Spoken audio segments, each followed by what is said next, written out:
কৰি আছিলোঁ গমেই নাপায় তই লৈ লাভ নাই ভাই চাচোন মাত্ৰ 91 দুটাই ঘেমৰ ভিতৰত সোমাই গৈছে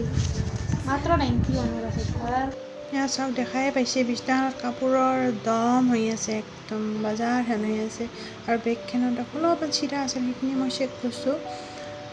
আৰু কোনফালৰ পৰা যাব কোনফালৰ পৰা নাযাব এনেহেন লাগি গৈছে মোৰ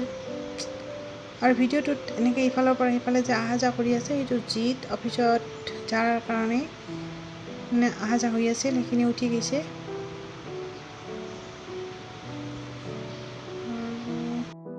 কাপোৰখিনিও জাপলোঁ আৰু বিছনাখনো একেলগে পাৰি দিলোঁ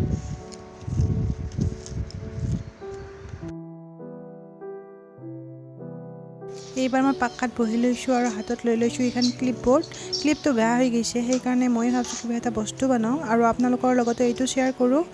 লগত লৈছোঁ ৰিবন কেঁচি আৰু এক পেট মানে জোৱান কিবা নামটো নাজানো মই মানে ইপাতেদি ৰিবন পেট ইপাৰ ইপাৰ কৰাৰ কাৰণে লৈ লৈছোঁ আৰু প্ৰথমতে ফুটকেইটা কৰি লৈছোঁ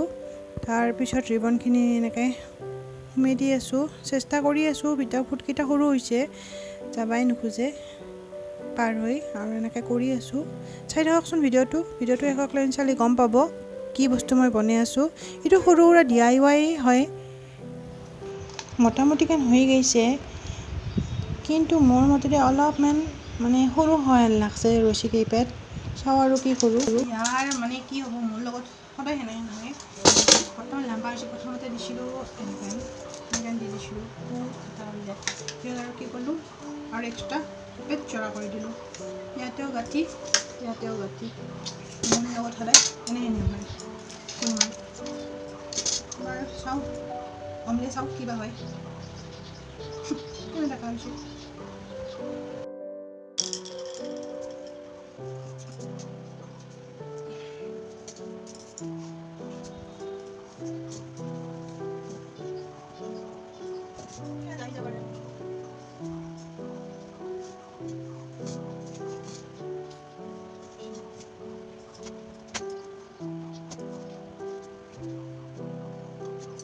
চাকৰিৰ পৰা মানে এনেই এখন বনাব মোৰ বিৰাট ইচ্ছা লাগি আছে কিন্তু হোৱা নাছিল ফাইনেলি কৰি দিলোঁ যদিও পাৰফেক্ট হেন লগা নাই আৰু অলপ ঘৰ আছে হয়তো সেইখিনি যে কৰিছিলোঁ ইমান লাগিছিল সেইখিনি কৰি আহিছিলোঁ প্ৰথমতে এই হাঁহযোৰা থৈ দিছিলোঁ হাঁহযোৰা থোৱাতে যেতিয়া কৈছে নালগে থৈ দিবা বাই চান্স হাতত লাগি গ'লে পৰি যাব হাঁহ ভাঙি যাব তাৰপিছত মই এনেকৈ দিছোঁ গাজপাত আৰু এই দুটা দুফালে কুকুৰ দি দিছোঁ কুকুৰ পুতলা মানে এই দুটা মোৰ বহুত পুৰণা পুতলা সৰুৰে মোৰ দাদা এটা আনি দিছিল ৰাসৰ পৰা তো এনেকৈ মই দি দিছোঁ আপোনালোকে ক'বচোন কেনেকুৱা হৈছে আজিৰ এইটোৱে আছিল মোৰ সৰু চাই DIYটো আপোনালোকৰ কেনেকুৱা লাগিলে কমেণ্ট কৰি জনাব